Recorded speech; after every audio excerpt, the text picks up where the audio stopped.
Chegamos para a aula da revisão, essa que é a nossa aula 10.2, é isso mesmo, começando aqui, eu, professora Tabita, juntinho com vocês. Galera, nós estamos falando aí de uma das criações muito importantes que aí nos dão um ranking de segundo lugar. É verdade, a gente está falando de quê? Da ranicultura, tá? Apesar de em algumas localidades não ser tão apreciada aí, mas nós temos aí visto que tem crescido sim, e como a gente viu isso na aula, nós temos todos, vamos dizer, todos os quesitos para atender de forma satisfatória a produção, né, e os subprodutos dessa criação que é a ranicultura. Porque nós temos técnicos, informações técnicas e nós temos corpo técnico para isso. Nós temos um clima favorável para esse tipo de criação. Nós temos aí 4 espécimes aqui dentro, né, que estão bastante comercializadas, porém no Brasil a gente só tem a rana catesbiana, que já é implementada aí dentro dos ranários, tá bom? Mas vamos então aí para a nossa telinha para ver o que a gente colocou ali. Joga lá para mim, diretor. 10.2, tá, galera? Isso, 10.2. Então a gente falou aí sobre o manejo desses animais tão peculiares, que são as nossas rãs. São animais carnívoros, né, que nós, como já falamos, que vão se alimentar aí de tudo quanto é tipo de animais de pequeno porte, insetos, vermes, que tem movimento, porque eles gostam de capturar. Para isso eles têm essa língua presa, tá? Com uma musculatura bem desenvolvida para mirar certeiramente. Vocês já viram aí vários animaizinhos aí nas redes sociais da vida, né? Nos TikTok da vida que tentam capturar essas imagens e capturam muito bem, né? Desse sistema de predação rapidamente, né, de captura, muito interessante, muito legal, tá? Bom, para isso eles usam uma saliva pegajosa para poder segurar e prender esses animais e aí, consequentemente, se alimentar. Bom, quando a gente falou do sistema de criação, ou seja, do ranário, a gente viu que, para começar, nós precisamos ter um ambiente ajustado para receber aí de 50 a 60 fêmeas com 30 machos, tá?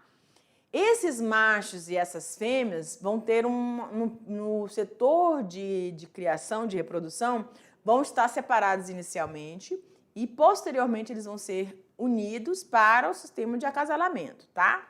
Eles vão te dar um retorno aí dentro de 2 anos. Você vai ter aí uma fêmea produzindo 5.000 ovos, né? Então é muita coisa. Aí vai depender, professora, do meu foco dentro da minha produção, é verdade. Dentro dessa espécimes, gente, você pode criar dentro de um ranário, né? Você pode fornecer carne, você pode fornecer a desova, você pode fornecer os girinos e você pode fornecer os alevinos. A pele desses animais pode ser utilizada, comercializada para fabricar vários outros subprodutos, bolsas, sapatos e enfim, tá bom? Então, o que você pode obter a partir da criação vai depender do seu foco e importante dizer que até atender um mercado internacional você pode também, tá bom? E aí a espécie que é utilizada aqui no Brasil, a rã touro, chamada de rana catesbiana, que é o nome científico desses animaizinhos, tá bom? E aí, a gente mostra para vocês o sistema de criação, ou seja, o ranário, certo? Este é o ranário, onde você vai ter a parte de reprodução, a parte para receber os girinos e a parte de recria, certo? Aí, na parte de cima, você tem os indivíduos, o macho e a fêmea, numa baia separados, depois uma baia onde eles vão se encontrar, vão então ter o amplexo, vão liberar os seus ovos no ambiente aquático e, consequentemente, depois de fecundar esses ovos, eles vão começar o seu desenvolvimento, né, estágio larvário, até chegar na posição aí de girinos. E aí eles vão ter uma baia onde você vai ter água e um ambiente seco. Para eles já começam a ter os seus membros, adquirir os seus membros, e eles vão para esse sistema, porque eles vão ter tanto a respiração branquial quanto a respiração cutânea, que já está começando a perder essa respiração branquial aí, tá bom? E aí, na baia de ímago, você vai ter uma baia específica para receber os ímagos, que são os adultos miniatura, né? Já com tudo completinho, né? Ambiente seco, tá? Ou com o mínimo, uma lâminazinha d'água, enfim, certo?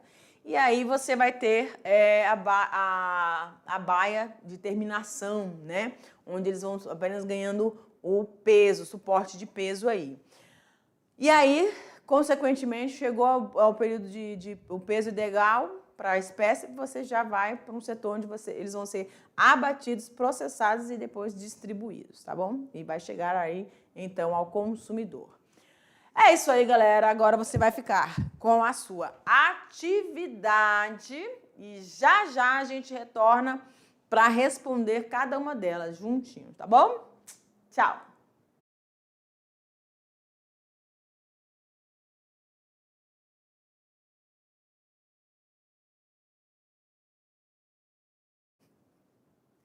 Vamos lá, meninos, que eu gosto de estar pertinho de vocês, né? Se a gente pudesse estar aí presente, seria bom. Mas estamos eu cá e você de lá, mas estamos aqui, ó, conectados, juntinhos. E galera, vamos lá então para a gente conhecer. Você já conhece, já responderam, né? Eu fiquei sabendo aí que a Patrícia, perdão, já. A Patrícia, ela começou a responder na questão 4, aí ela ficou um pouco na dúvida, foi lá com a professora presencial, né? E aí tirou uma dúvida. E teve gente que depois que ela voltou, porque estava com a mesma dúvida, não teve coragem, né, disposição de se levantar, pegou a atividade da colega. Não tem problema não, tá? Porque não é a prova ainda. Mas você, querido, se esforce mais um pouquinho, se tem alguma dúvida, recorre aí nas suas informações, vá lá com o professor presencial. Professor, dá para a gente voltar ali naquela parte ali da aula que eu fiquei ainda uma certa dúvida. Não tem problema, volta lá tranquilamente, tá bom? Mas, enquanto você não está fazendo prova, você pode consultar aí o que você quiser. Na hora da prova, pelo amor de Deus, prova. Também não é assim, né? Aquela coisa assim, só porque fez uma excelente prova, bam. Nem sempre. Tem dia que a gente não está muito legal e aí é o dia de uma avaliação. Isso já aconteceu comigo, né? E você não estava legal, teve o dia da avaliação, você estava com dor de cabeça, ou estava com, né, um destempero aí intestinal. E aí você fez uma prova assim nas carreiras, poxa vida, eu queria ter uma outra oportunidade. Isso acontece, que faz parte da nossa vida, gente. Nem sempre a gente está 100%. E esses imprevistos vão acontecer. Mas tente se organizar para que esse dia da sua avaliação você esteja bem, esteja pleno, tá bom? Outras coisas externas a gente não consegue controlar, mas algumas outras coisas em relação a gente pode controlar sim, tá bom? Vamos lá então para a nossa primeira questão?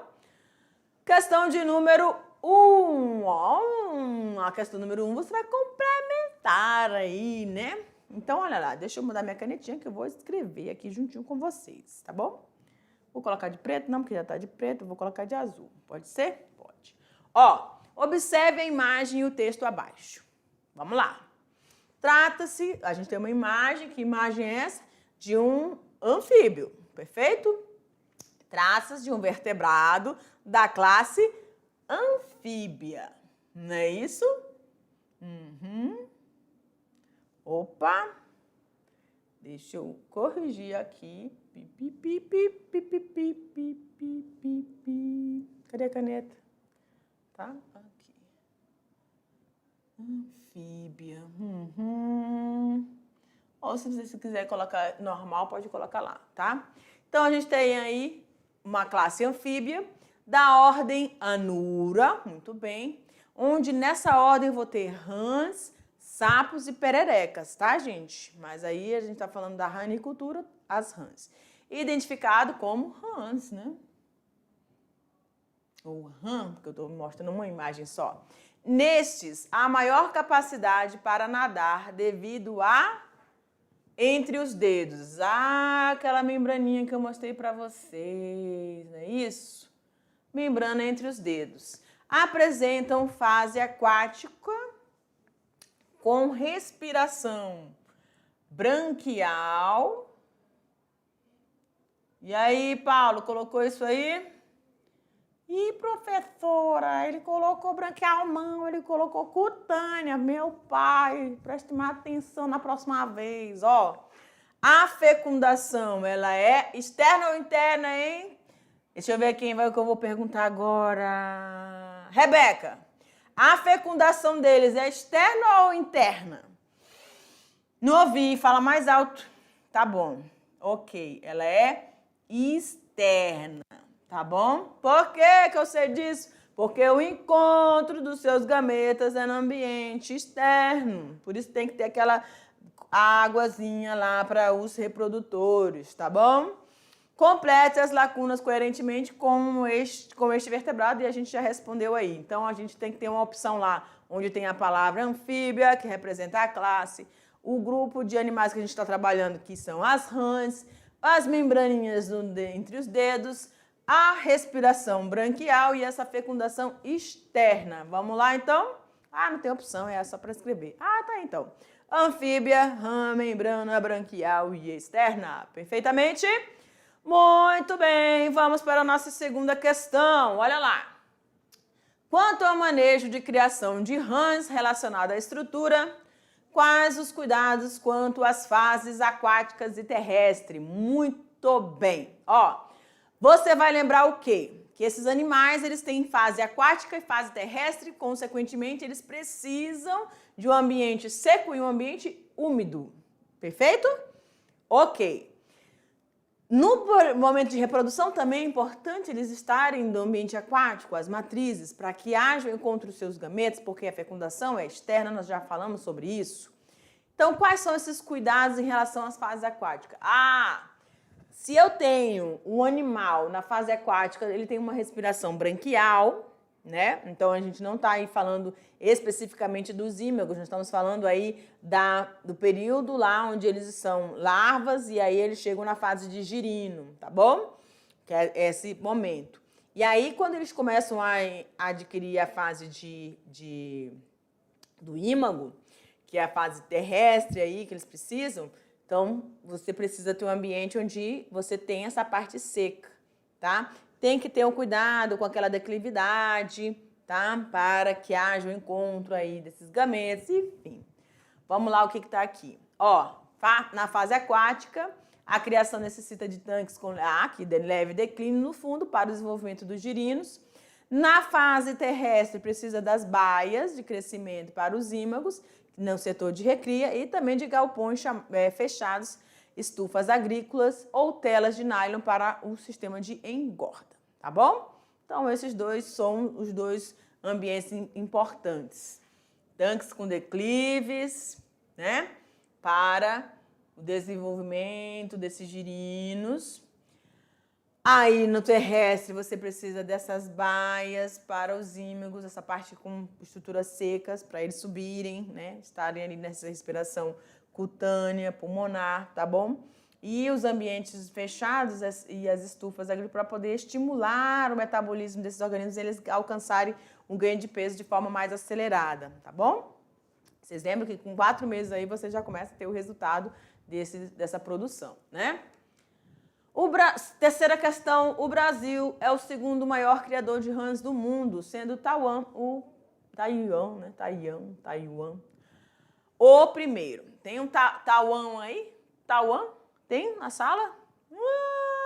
Que legal! Não tem? Não tem na tua escola, mas tem na do outro.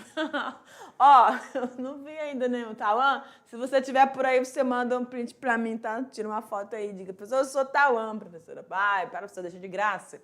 Porém, é o Brasil que possui a mais avançada tecnologia de criação intensiva de rãs. Aponte alguns dos aspectos favoráveis da tal prática. Vamos lá? O clima, bem adaptado, essas espécies bem adaptadas ao clima quente e úmido. Infraestrutura, porque nós temos fábricas de rações, redes de abatedouros, empresas para esse processamento de todos os tipos de subprodutos e a distribuição também dessa carne. Tradição na atividade há décadas, né? Há 30 décadas aí, gente. É muito tempo falando sobre isso. Domínio tecnológico, processo de criação, abate, processamento e comercialização estão totalmente consolidados quando a gente fala na criação de rãs, ou seja, na infraestrutura que nós temos para a ranicultura no nosso país, tá bom? Então, isso é um ponto muito importante e positivo. Por isso que a nossa alta gastronomia, tá? Os pratos bem requisitados no nosso país, nas grandes metrópoles aí, tem alcançado destaque aí internacionalmente falando. Isso é muito positivo, né? Ah, não é porque eu não tenho na minha região que eu não vou achar e parabenizar, estimular, incentivar os outros setores. Claro que sim, né? Então, vamos lá. Quarta questão, quais os principais setores de instalação para os ranários? Deixa eu ver do Felipe. Felipe, me lembra aí, quantos setores são? Existem 3 maiores, você lembra dos 3 maiores? Nós estamos falando aí do setor de reprodução, o setor de girino e o setor de recria, não é? Em cada um deles a gente vai ter uma estratificação, vamos dizer assim. E é dessas estratificações que nós estamos falando, tá bom? Então, a gente colocou ali, olha lá.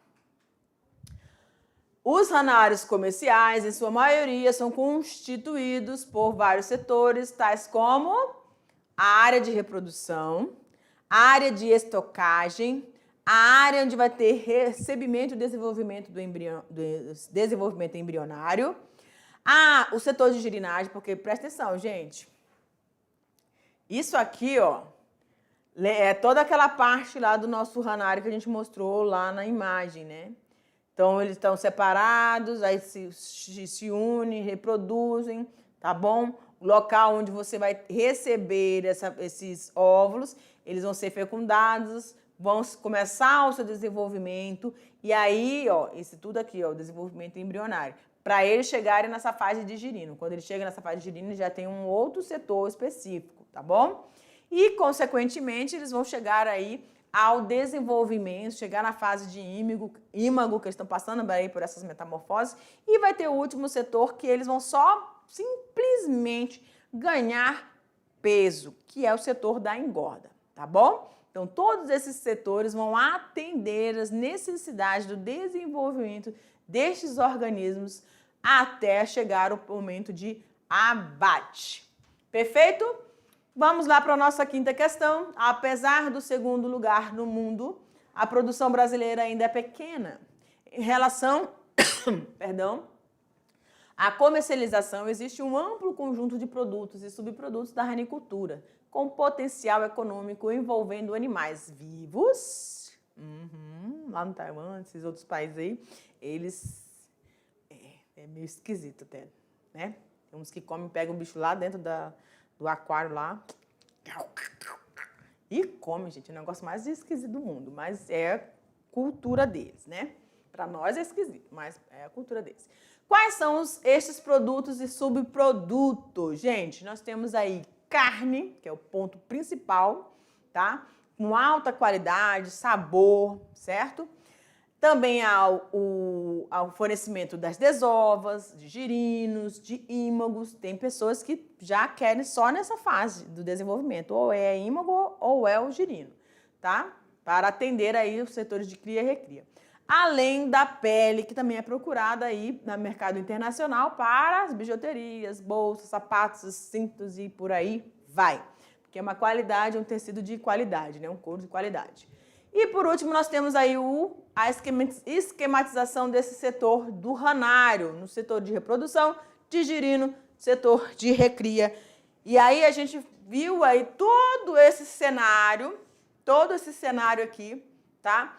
Que vai desde o momento que eles se encontram até o finalzinho aqui, que é onde eles vão ser abatidos e depois transportados para chegar aí no consumidor. Tudo bem, galera? Então, essa foi mais uma aula e a gente se encontra num próximo momento breve. Tchau!